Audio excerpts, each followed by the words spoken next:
Eu convido você a abrir as Sagradas Escrituras agora na carta de Tiago, no capítulo 2.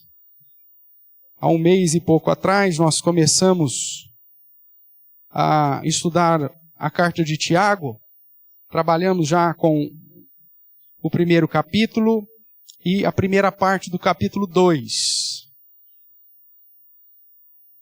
E hoje nós vamos dar continuidade, lendo do verso 14 até o final do capítulo 2, o verso 26. Eu convido você, mesmo assentado, atento de um modo reverente, a acompanhar a leitura que farei de Tiago, capítulo 2, do verso 14 até o 26. Diz assim, portanto, as Sagradas Escrituras: Meus irmãos, qual é o proveito se alguém disser que tem fé, mas não tiver obras? Pode acaso semelhante fé salvá-lo? Se um irmão ou uma irmã estiverem carecidos de roupa e necessitados do alimento cotidiano, e qualquer dentre vós lhes disser, ide em paz, aquecei-vos e fartai-vos, sem contudo lhes dar o necessário para o corpo, qual é o proveito disso? Assim também a fé, se não tiver obras, por si só está morta. Mas alguém dirá, tu tens fé e eu tenho obras. Mostra-me essa tua fé sem as obras, e eu com as obras te mostrarei a minha fé. Crês tu que Deus é um só? Fazes bem. Até os demônios creem e tremem. Queres, pois, ficar certo, ó homem sensato, de que a fé sem as obras é inoperante? Não foi por obras que Abraão, o nosso pai, foi justificado quando ofereceu sobre o altar o próprio filho Isaque? Vês como a fé operava juntamente com as suas obras. Com efeito, foi pelas obras que a fé se consumou. E se cumpriu a Escritura, o qual diz, ora, Abraão creu em Deus, e isso lhe foi imputado para a justiça, e foi chamado amigo de Deus. Verificais que uma pessoa é justificada por obras, e não por fé somente. De igual modo, não foi também justificada por obras a meretriz Raabe, quando acolheu os emissários e os fez partir por outro caminho? Porque assim como o corpo sem espírito é morto, assim também a fé sem obras é morta. Vamos orar mais uma vez, irmãos? Ó Deus de amor, Pai querido, nós bendizemos o Teu santo nome pela Tua palavra. Palavra essa viva, palavra essa inspirada por Ti, e que nos ensina, ó Deus, a respeito da Tua vontade e do Teu querer. Pai, obrigado, porque temos o privilégio de nos reunirmos para estudá-la. E debaixo da ação do Teu Santo Espírito, iluminados por Ele, podemos, ó Deus, sermos edificados e direcionados pelo Senhor. Clamamos para que o Senhor fale no nosso coração, continue a nos ensinar, ó Deus, de modo que possamos amar ao Senhor e guardar os Teus mandamentos, e assim ver o Senhor sendo manifestado também em nossa vida. Use a minha vida, ó Deus, apesar de mim mesmo, fale primeiramente ao meu coração, mas edifique também, ó Deus, a vida dos meus irmãos, das minhas irmãs, para a honra e glória do Teu nome, para o nosso próprio bem. É o que também clamamos em nome de Jesus Cristo, nosso Senhor e Salvador. Amém. Amém, queridos?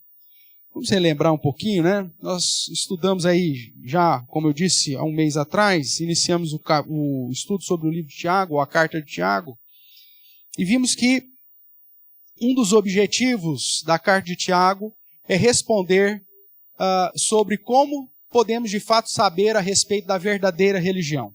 Ou como saber se a minha religião é falsa, se a minha religião é vazia, se a minha religião é vã.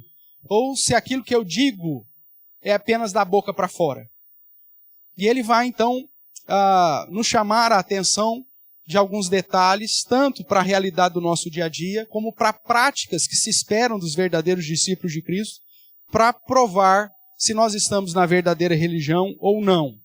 se você voltar aí para o capítulo 1, você vai ver que no final do capítulo 1, lá no verso 27, ele vai dizer assim: a religião pura e sem mácula para com o nosso Deus e Pai é essa: visitar os órfãos e as viúvas nas suas tribulações e a si mesmo guardar-se incontaminado do mundo. Então, de um modo bem simples, Tiago vai dizer que a verdadeira religião é aquela que se expressa ou que resulta uma prática de vida de acordo com aquilo que se crê. Nesse mesmo sentido, no capítulo 2, no verso de número 12, ele vai dizer assim, Tiago 2,12: falai de tal maneira, e de tal maneira procedei, como aqueles que hão de ser julgados pela lei da liberdade. A verdadeira religião é aquela que vive o que se prega.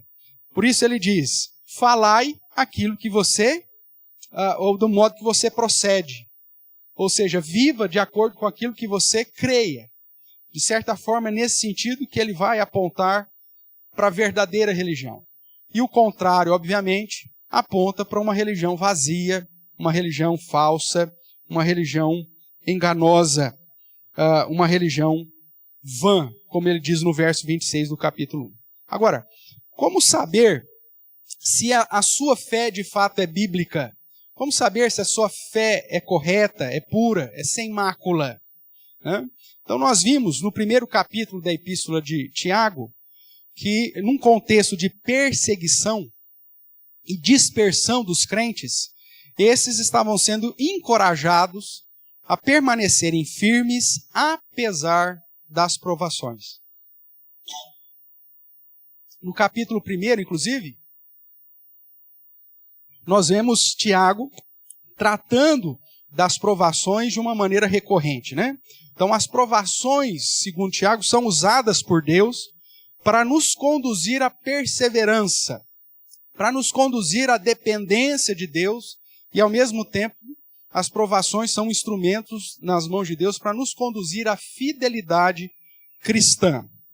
Ainda no objetivo de conduzir os primeiros crentes a viverem como verdadeiros discípulos de Jesus, ou seja, como servos, porque é assim que ele se apresenta, né? Se você relembrar aí comigo, o capítulo 1, verso 1, Tiago se apresenta dessa forma. Tiago, servo de Deus, escravo de Deus, né? Aquele que está para servir ao Senhor. Então ele mostra, ou ele passa a mostrar situações que distinguem e confirmam aquilo que ele chama da religião pura e da religião sem mácula. Nós vimos, quando já estudamos há um mês atrás sobre Tiago, que toda a sua carta ela é pautada em alguns chamados específicos de atenção, traduzidos pela expressão meus irmãos. Então, se você observar aqui no verso 2 do capítulo 1, ele começa justamente com essa expressão, meus irmãos, e ele vai tratar de algum assunto. No capítulo 2, ele começa da mesma forma, meus irmãos. No verso 14 do capítulo 2, que nós lemos, mais uma chamada, meus irmãos. Assim também no capítulo 3, verso 1, meus irmãos, e sucessivamente, todas as vezes que ele quer nos chamar a atenção para um assunto específico ou para um teste específico que aponta se somos de fato verdadeiros discípulos de Jesus. Em função daquilo que já estudamos no primeiro capítulo, nós podemos então afirmar que a religião verdadeira está firmada na perseverança, na dependência de Deus e na fidelidade cristã diante das situações adversas da vida. Como discípulo de Cristo, eu preciso ser fiel diante de toda e qualquer circunstância. Seja das provações, das privações, das tentações carnais, das limitações, das injustiças, das tribulações, das inclinações do meu próprio ser, ou seja, das minhas pulsões, das obrigações e até mesmo das seduções do mundo. Porque isso vai estar no nosso dia a dia. O crente não está blindado ao ponto do fato dele ter se convertido a Cristo e agora ele não tem mais problema. Muito pelo contrário. Os problemas vão continuar, só que a postura dele diante dos problemas precisa mudar. Se antes de Cristo eu me deixava ser levado pelas circunstâncias e situações da vida. Agora, porque foi-me revelado a salvação em Cristo para agradá-lo, ou como nós vimos lá em João, para demonstrar que eu o amo, eu então guardo os seus mandamentos, ou seja, eu pratico aquilo que ele quer que eu pratique. E para isso, então, eu vou lutar contra as minhas próprias inclinações.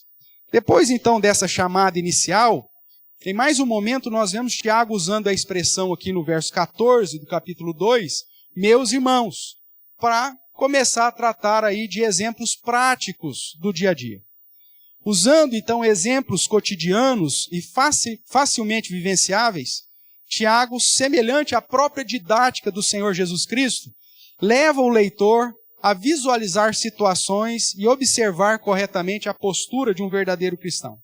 Nós lemos aqui, do verso 14 a 26, e você vê, se você observou a leitura, que ele usa uma situação do dia a dia. Se um irmão chega até você com necessidades, e chega para você e diz, olha, eu estou passando por necessidade de alimento, ou estou carecido de roupas, é uma situação que acontece no nosso dia a dia. E ele diz, qual que é a sua postura diante disso?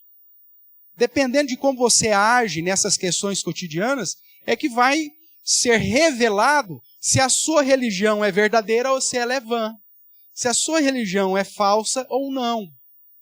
É através da sua postura do dia a dia que você vai demonstrar se a sua fé em Cristo é apenas da boca para fora ou se ela é de verdade, de fato, de verdade. Ou seja, a Bíblia inteira, irmãos, nos aponta para essa realidade. Não adianta dizer que você ama a Jesus. Porque o próprio Senhor Jesus diz que se você o ama, o que você faz?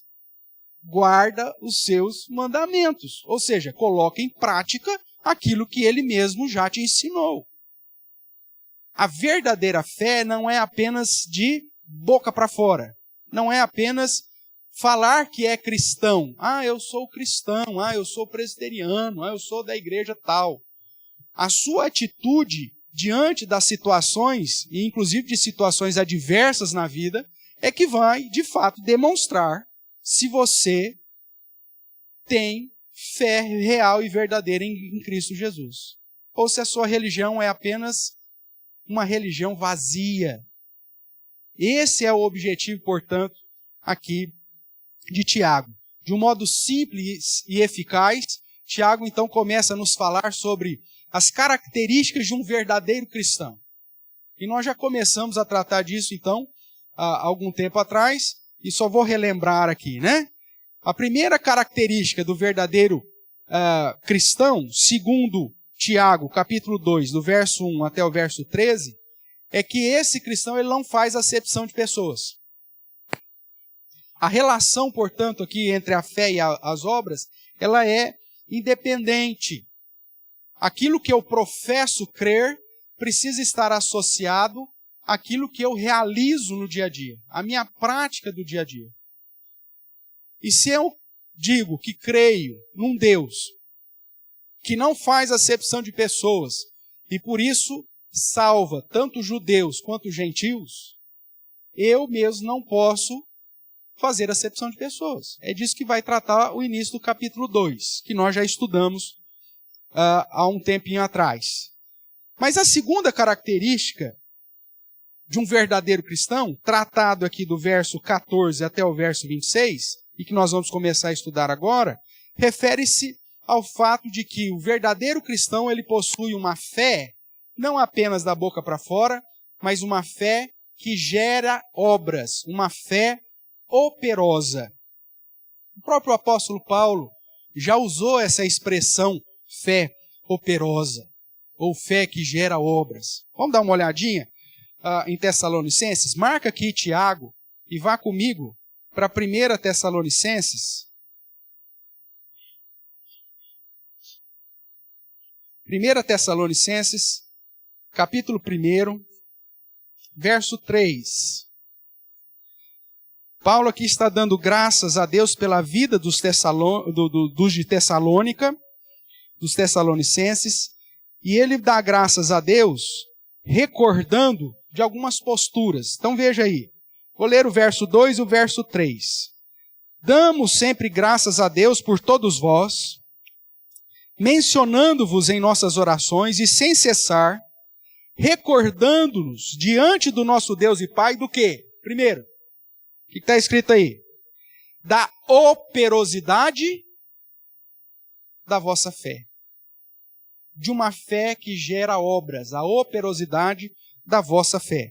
Não só da operosidade da vossa fé, mas também da abnegação do vosso amor e da firmeza da vossa esperança. Não é à toa que, em teologia, muitas vezes nós encontramos as chamadas virtudes teologais, que é justamente a fé, a caridade ou o amor e a esperança, que são as três características que nós vemos Paulo exaltando lá em 1 Coríntios 13, da qual o amor é maior, e que aqui ele coloca como a postura da igreja de Tessalônica, que fez dessa igreja uma igreja modelo.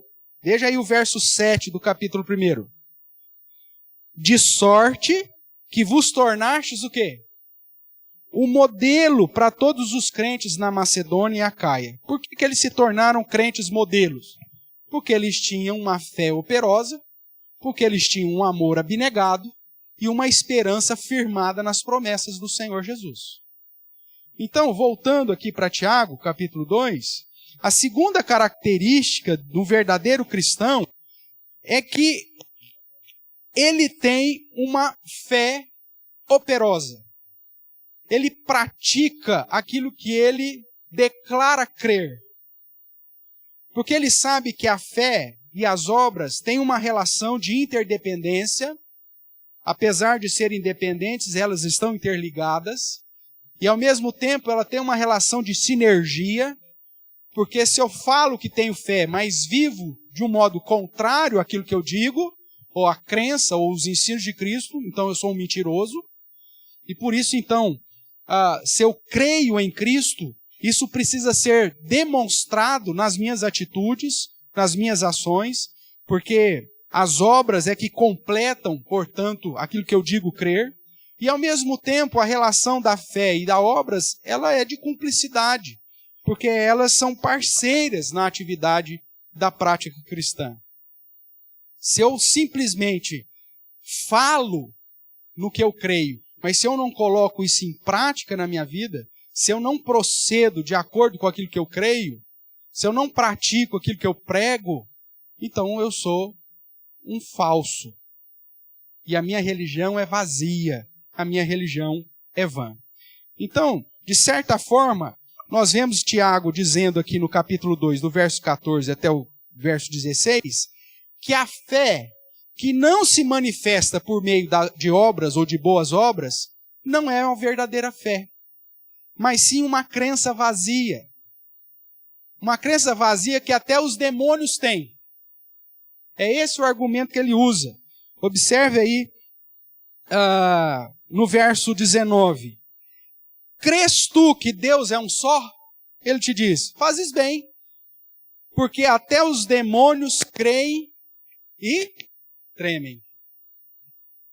Falar que tem fé, mas se essa fé não produzir uma atitude de acordo com aquilo que você crê, isso é vazio. Até os demônios fazem isso. Eles creem em Deus, tremem diante de Deus, mas não obedecem a Deus, não praticam aquilo que o Senhor quer que eles pratiquem. E por isso eles deixaram o seu estado original. Segundo Tiago, a fé que gera obras, a fé operosa, ela é expressada através das boas obras, ela é expressada através do meu procedimento em servir, é expressada através de um testemunho fiel. Pelos frutos de boas obras, eu provo que eu tenho fé e que esta é verdadeira. Fazendo uma conexão com aquilo que lemos no início do nosso culto, tanto em João 14 como João 15, se eu digo que eu estou ligado a Cristo, então eu preciso produzir os frutos dignos dessa minha união com Ele. Se eu digo que eu sou cristão, que o Senhor me alcançou e que eu estou ligado, eu faço parte como um ramo nessa videira, eu preciso produzir frutos condizentes com essa videira. Frutos que eu recebi através dos mandamentos, dos ensinamentos, das diretrizes que o próprio Senhor Jesus me deu. Tanto que lá em João 15 ele vai dizer que nós já estamos limpos pela palavra. E agora, limpos pela palavra, podemos produzir frutos. Frutos que permanecem. Frutos que glorificam a Deus.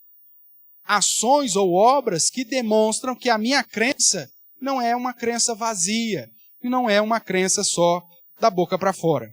Sendo assim, irmãos, a fé que não produz obras, ou a fé que não resulta em boas obras, não é uma fé cristã.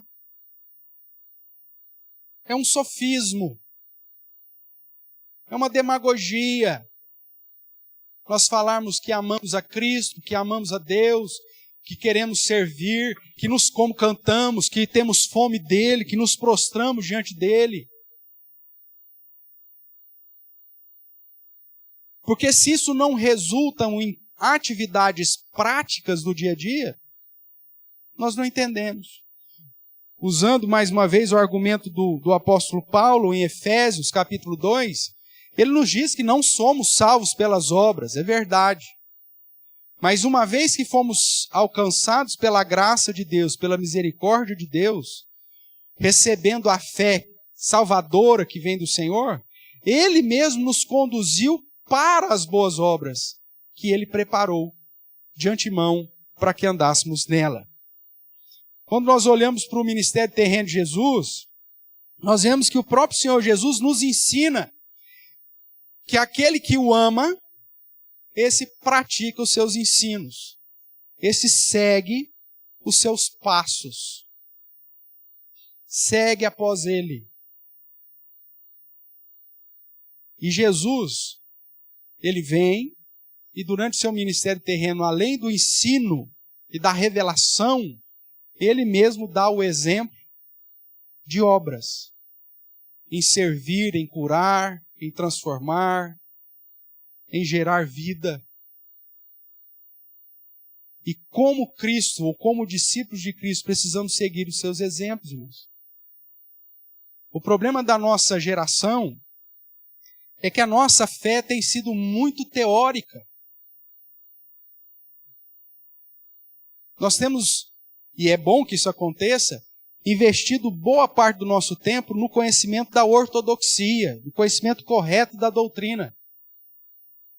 Mas esse conhecimento correto da doutrina não tem gerado prática. Não tem me conduzido às boas obras, aos frutos cotidianos que comprovam aquilo que eu creio. Eu declaro que eu creio num Deus soberano e creio na soberania de Deus, mas quando a adversidade bate à minha porta, eu me desespero. Cadê a prática da minha fé e da minha confiança na soberania de Deus? Eu creio que o Senhor designou a igreja e a mim como instrumento para a pregação do verdadeiro evangelho, só que eu não vou evangelizar. Eu não pratico isso. Eu creio que o Senhor Jesus reina sobre as nações e que o seu reino está avançando, alcançando os confins, mas eu mesmo não movo uma palha sequer para que o nome do Senhor seja anunciado entre as nações. Cadê a prática? É nesse sentido, então, que Tiago bate nessa tecla. Uma fé sem obras, ela é morta. Ela é vã. Porque a verdadeira fé gera obras. Ainda tratando dessa característica do verdadeiro cristão, eu quero chamar a sua atenção, para que porventura não tenha ficado claro, que eu não estou dizendo com isso que nós podemos ser salvos por obras. A Bíblia inteira nos chama atenção para o fato de que somos salvos pela graça, tão somente pela graça. Porém, o que o Tiago afirma, em concordância com toda a Escritura, é que aquele que foi salvo pela graça, mediante a fé salvadora, que vem de Deus, agora, tendo uma nova vida, ele vive para as boas obras que o próprio Deus preparou para que andássemos nela, usando as palavras do apóstolo Paulo, lá em Efésios capítulo 2, versos de 8 a 10. E que aqui ele mais uma vez reforça em Tiago, no verso 22 do capítulo 1. Dá uma relembrada aí comigo.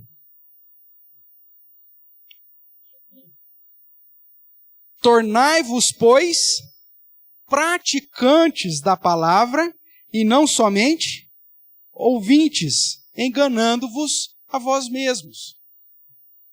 Irmãos, a salvação é pela graça, e isso é uma das bases, um alicerce da nossa igreja, como uma igreja reformada.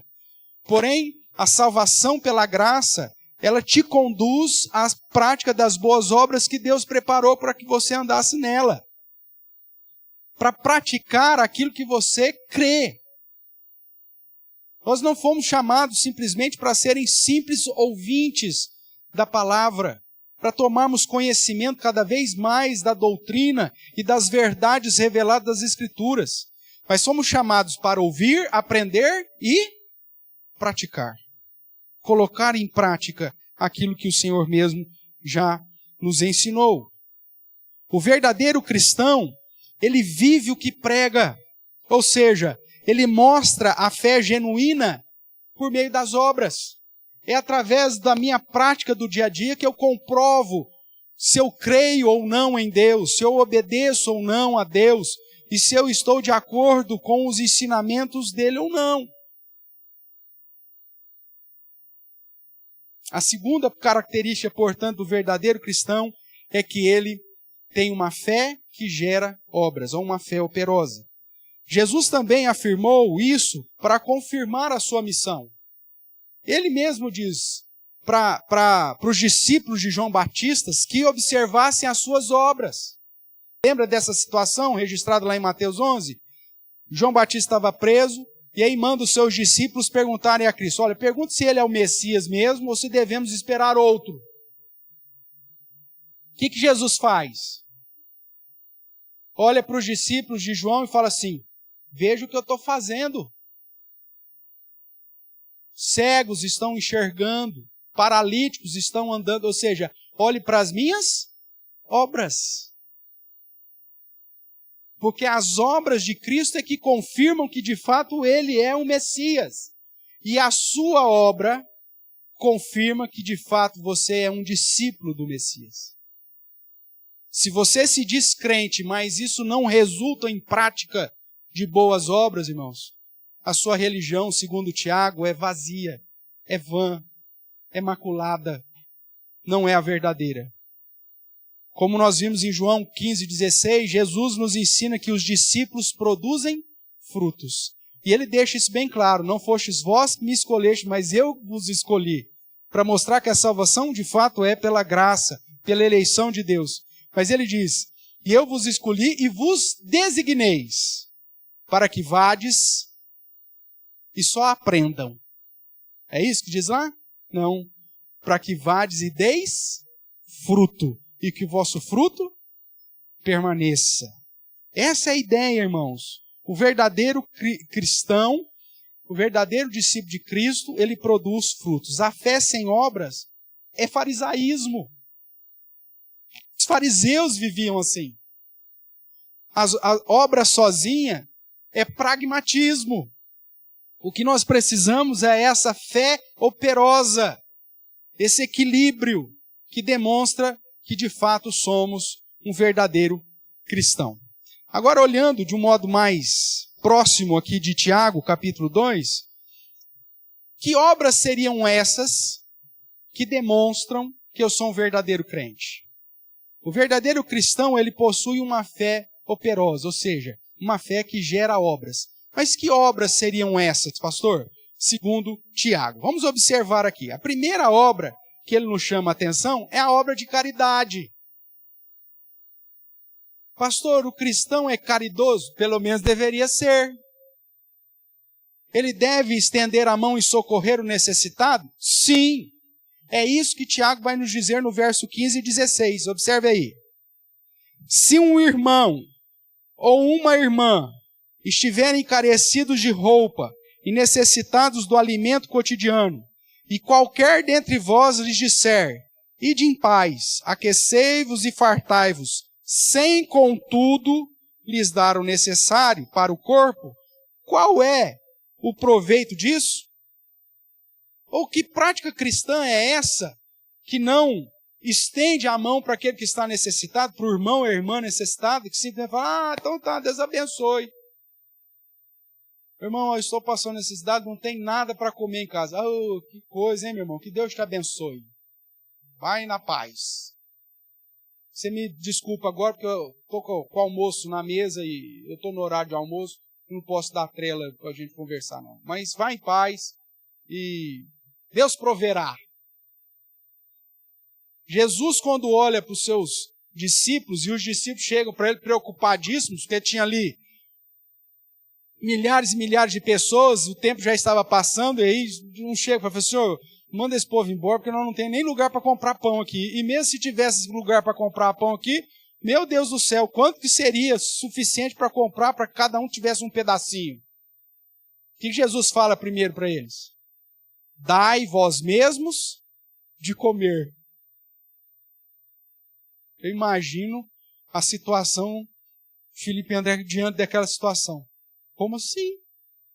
Dai-vos vós mesmos de comer.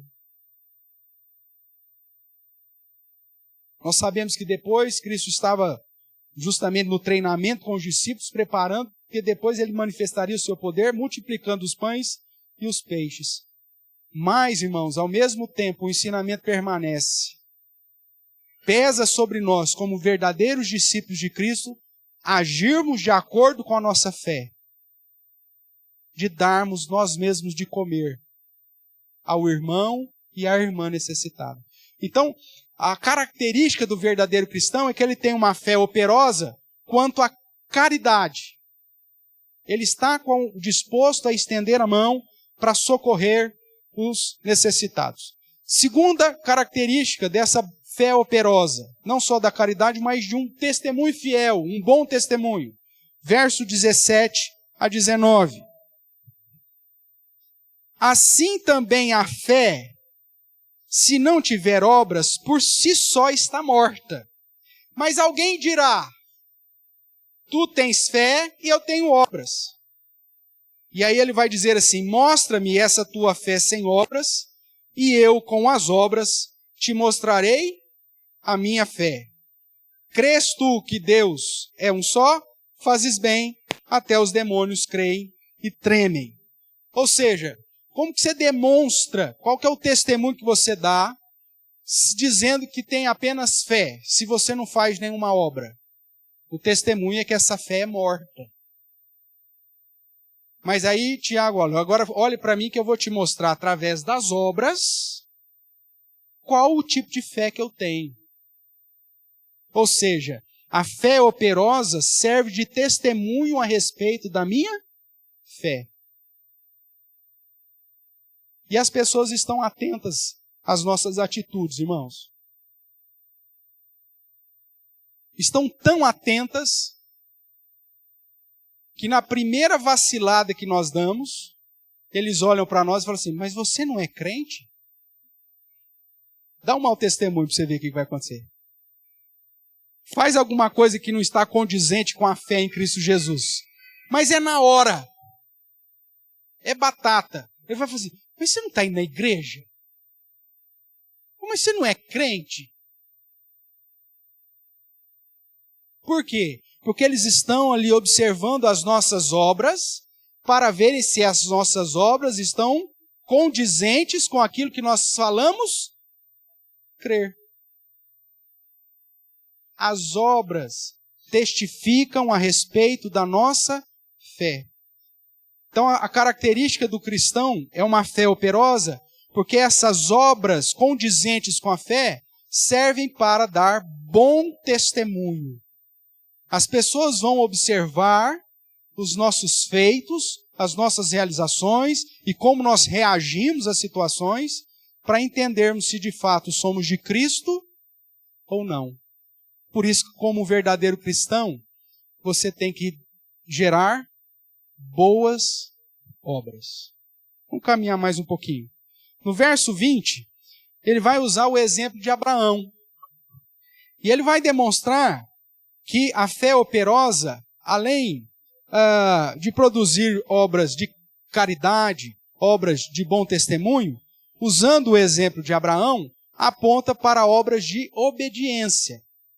Nós sabemos, irmãos, e Paulo vai tratar disso em Romanos, que Abraão foi justificado pela fé e pela fé somente, porque a salvação é pela graça mediante a fé. Mas o que Tiago está dizendo aqui é que essa fé que o justificou pela graça foi demonstrada, associada simultaneamente às obras que ele estava realizando.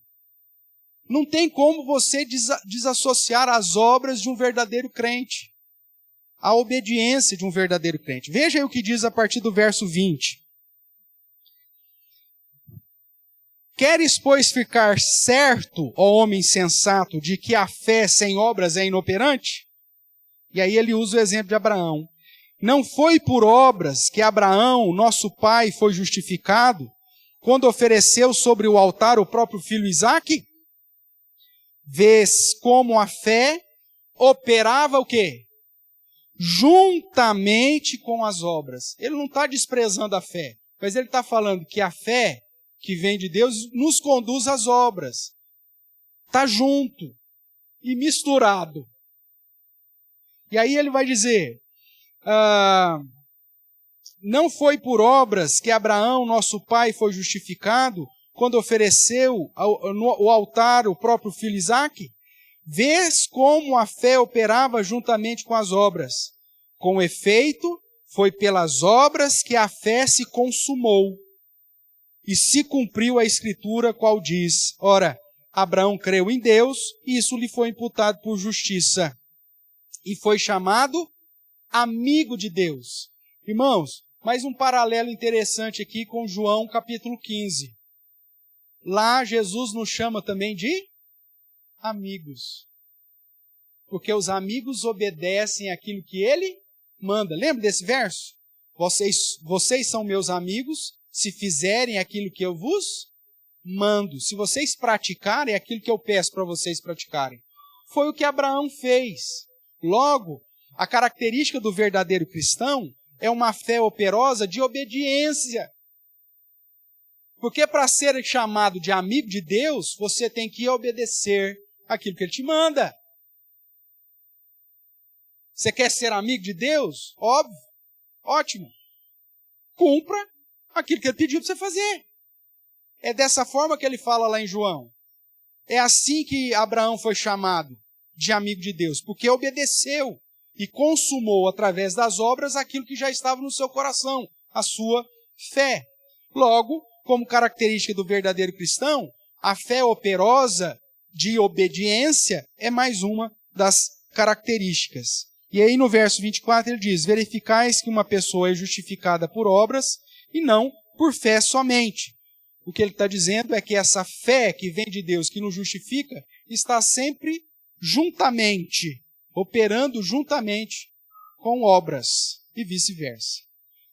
Para terminar, irmãos, o último ponto aqui da fé operosa, além de produzir, então, obras de caridade, obras de bom testemunho e de obediência, ele vai usar o verso 25, onde ele vai nos trazer o exemplo de quem? Raabe, a prostituta. Veja o que diz o verso 25. De igual modo, não foi também justificada por obras a meretriz Raabe, quando acolheu os emissários e o fez partir por outro caminho? E é necessário agora, irmãos, lembrar o sermão que nós fizemos há pouco tempo, lá em Josué, quando tratamos de Raabe.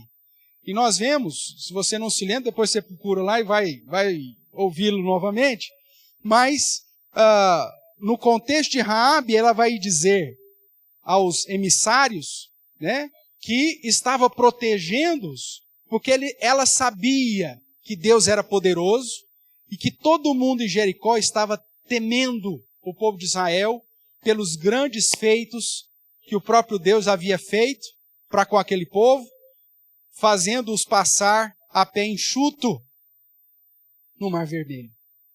Nós vemos que a obra de Raabe aponta para esse ponto que eu quero chamar a sua atenção. Temor. Como característica do verdadeiro cristão, nós temos uma fé operosa que demonstram obras que apontam para o nosso temor a Deus. Não no sentido de medo, mas no sentido de saber quem nós estamos servindo. Quem é o Deus Todo-Poderoso? Quem é aquele que, com mão poderosa, já libertou o seu povo no passado e que tem nos sustentado e nos fortalecido? São obras de reverência, obras de temor, obras que me conduzem a estar prostrados diante do Senhor.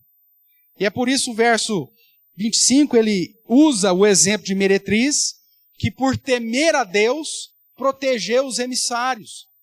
E inclusive conduziu-os para um caminho diferente daqueles que os inimigos estavam procurando.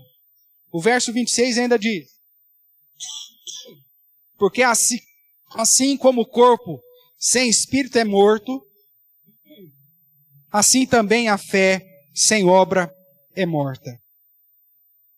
Nesse sentido, irmãos, no contexto aqui de Tiago, onde o povo de Deus estava passando por grandes dificuldades, ele diz, olha, apesar das lutas, das opressões, dos problemas todos, nós devemos demonstrar que somos verdadeiros discípulos de Jesus.